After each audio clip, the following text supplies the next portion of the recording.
The man known as Goodluck Ebele Jonathan became popular following his rapid rise in the politics of Nigeria.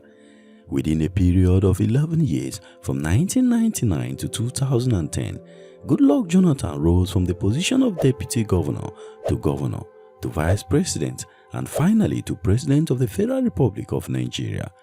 This can only be described as a hand of faith.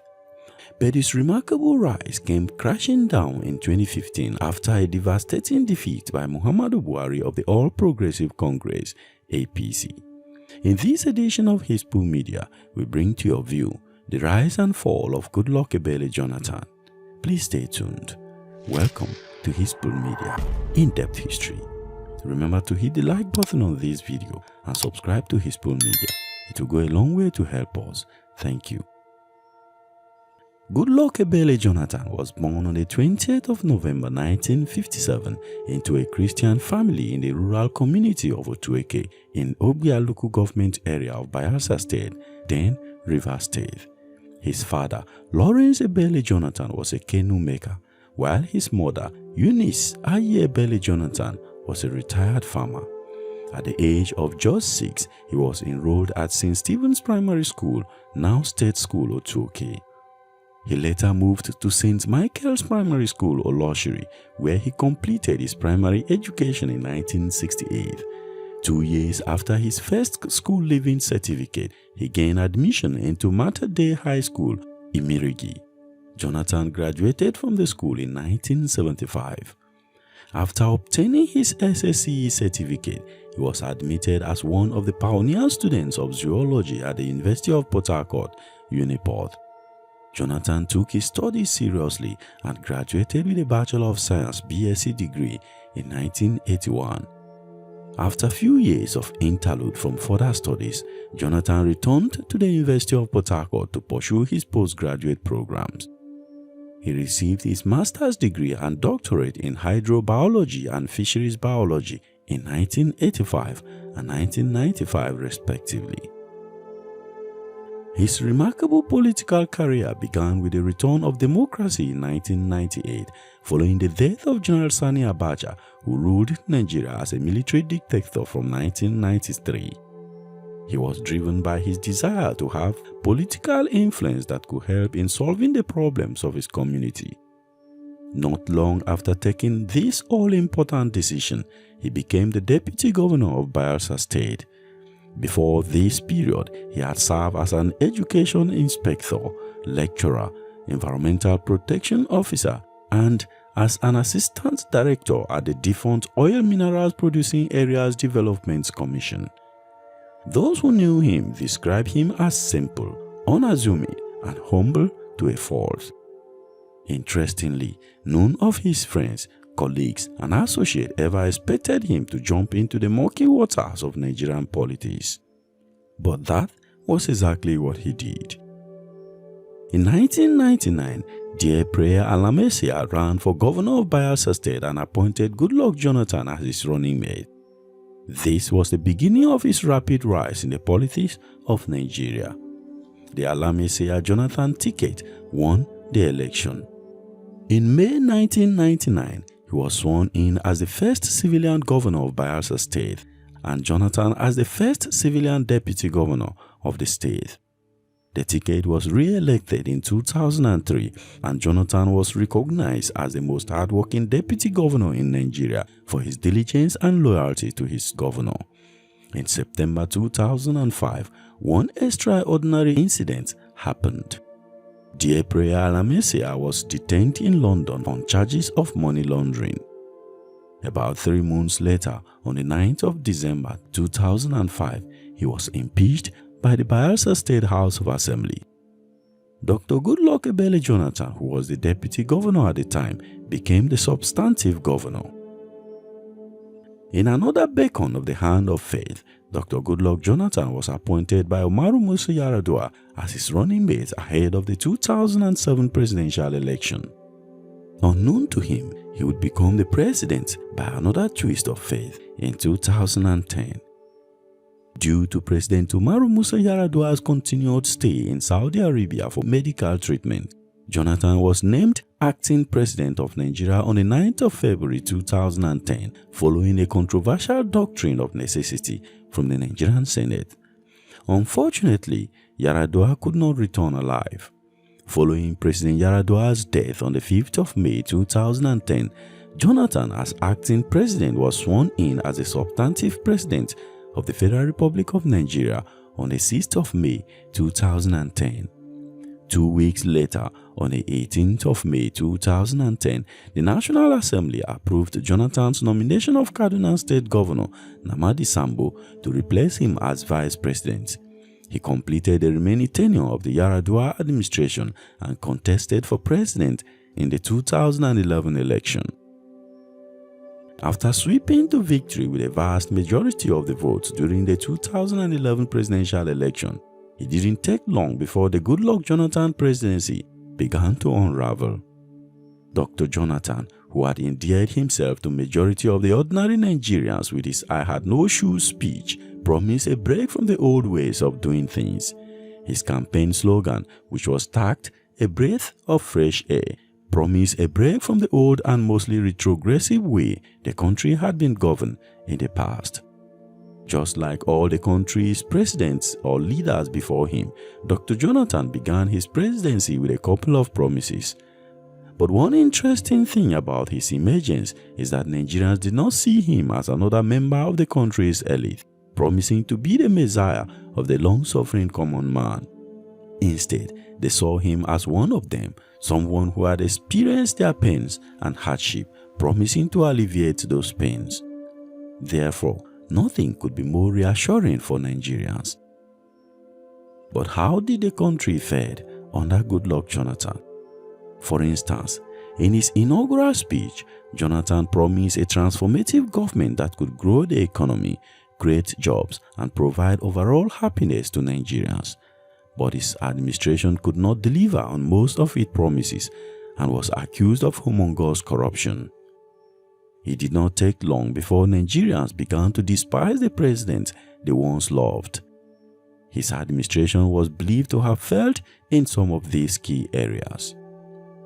Despite making one of the biggest investments in power, unbundling the power holding company of Nigeria, and initiated or completed most of the power plants, Nigeria's power supply shows no remarkable improvement.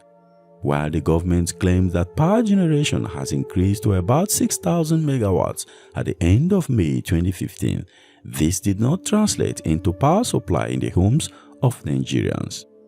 Multiple sources, including the opposition, claim that power generation had dropped from 3,000 megawatts when he took power to less than 2,000 megawatts when he handed over to his successor, Muhammadu Buhari.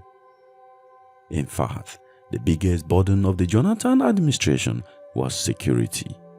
His administration failed to tackle security challenges posed by Boko Haram and Fulani herdsmen in the northeast and middle belt, respectively. While the insurgent group killed thousands of Nigerians and annexed some local government areas in the north, the government seemed helpless. The climax of the Boko Haram atrocities came on April 14, 2014, when the group kidnapped over 270 schoolgirls from the government school in Chibok, Borno State. The government failed to rescue these girls from their abductors. The administration only acted decisively on the Boko Haram menace when it became clear that the insurgency could cost him votes during the presidential elections. In the build-up to the elections, within 6 weeks, most of the territories previously captured by the insurgents were retaken and the insurgents were placed on the back foot. The manner in which the Jonathan administration handled security, particularly the Chibok girls kidnap, draws criticism from across the world and may have led to the fall of Jonathan. Despite several promises by the Jonathan administration to revamp the existing refineries and build new ones to increase the nation's capacity to refine crude, no new refineries were built in his 5 years in office. Even existing refineries never worked at optimum capacity. Long queues in filling stations continued unabated. Subsidy on petrol turned out to be a black hole on the nation's finances. Despite this obvious fact, Effort by the Jonathan regime to remove fuel subsidy was resisted by the people. The opposition takes advantage of this to mobilize Nigerians for the Occupy Nigeria protest of January 2012. This turned the people against the Jonathan's regime. One of the greatest threats to economic and political development of any nation is corruption. Therefore, the challenges of corruption remains a major devastating issue facing Nigeria since the colonial period and has become a cankerworm that is crippling the economy of the West African nation to this day. Successive governments have paid more or less lip service to the fight against corruption. But in reality, corruption has eaten deep into the fabrics of the nation. During the administration of President Goodluck Jonathan, the notion that stealing is not corruption took center stage. Even though some commentators believe that Jonathan was quoted out of context, this singular phrase destroyed his reputation among Nigerians and prepared the grounds for his eventual defeat in 2015. Members of his administration were accused of scandalous stealing of government funds. According to the Nuhu Ribadu-led Petroleum Task Force report, Nigeria lost 250,000 barrels of crude oil daily at the cost of about $6.3 billion a year, amounting to 1.2 trillion naira. Also, the CBN Governor Sanusi Lamido Sanusi accused the NNPC of not accounting for billions of dollars of oil revenue. He was forced out of the CBN, but this allegation had already taken hold among Nigerians. Interestingly, the Jonathan administration initially recorded huge economic gains but could not sustain the growth. His administration was accused of plundering $60 billion foreign reserve it inherited to about $40 billion at the end of his government. Even domestic and external debt rose sharply. Youth unemployment and poverty remained high as the government failed to revive the manufacturing sector. Despite all this, Nigeria under Goodluck Jonathan rebased its gross domestic product for the first time after decades to become the biggest economy in Africa, ahead of South Africa and Egypt. But there was no remarkable improvement in the living standard of an average Nigerian. In education, the Jonathan administration made some tangible progress. However, his efforts were undermined by long ASUU strikes as government failed to meet the demands of the university workers. Also, the number of out-of-school children in the country remained high. Even his administration's laudable initiative of building the Almajiri schools in the northern part of the country was taken out of context and used against him by the opposition. The Jonathan administration granted INEC full independence and allowed critical electoral reforms. Also, Jonathan refused to take interest in who occupies which position in INEC. This was not a failure per se, but it came back to haunt him. Even though democracy is immensely dependent on the independence of the electoral umpire, African leaders are not famous for permitting such independence for their state's electoral bodies. The appointment of Atahiru Jega as the chairman of the Independent National Electoral Commission may have played a key part in what happened later. You may want to ask me, how? Well, Jega came highly recommended, but President Goodluck Jonathan, whose job it was to appoint him, never met him before and never spoke with him. He appointed him based on what he had read and heard about him. Only a Goodluck Jonathan could take such a risk. Others would have appointed their friends or those recommended by their friends or their very close allies, especially if they themselves would be contestants in that election process. Let me give you an example. In 2019, President Muhammadu Buhari refused to sign the new Electoral Act into law. Analysts believe this was predicated on the fact that it would have affected his own electoral fortune in the 2019 election. However, despite all this, his administration oversaw a massive investment in railway sector, construction and beautification of many federal roads in the country, initiated the second Niger Bridge project, revamped several airports across the country, and contended the Ebola virus. He also signed the Freedom of Information Act in 2011 and the Same-Sex Marriage Prohibition Act in 2014. His administration recorded many other successes, but that was not enough to save him.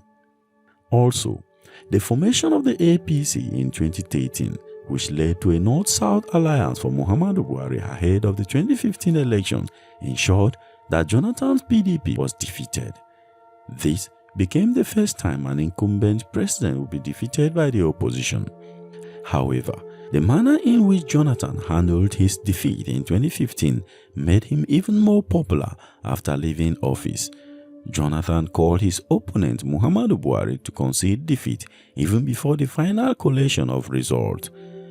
This singular act helps to forestall a breakdown of law and order in the country and was in line with his constant saying that his ambition is not worth the blood of any Nigerian. Whether Nigeria fared better after the fall of Jonathan in 2015 to death is a subject of intense debate and a topic for another day. Let me know what you think in the comment section.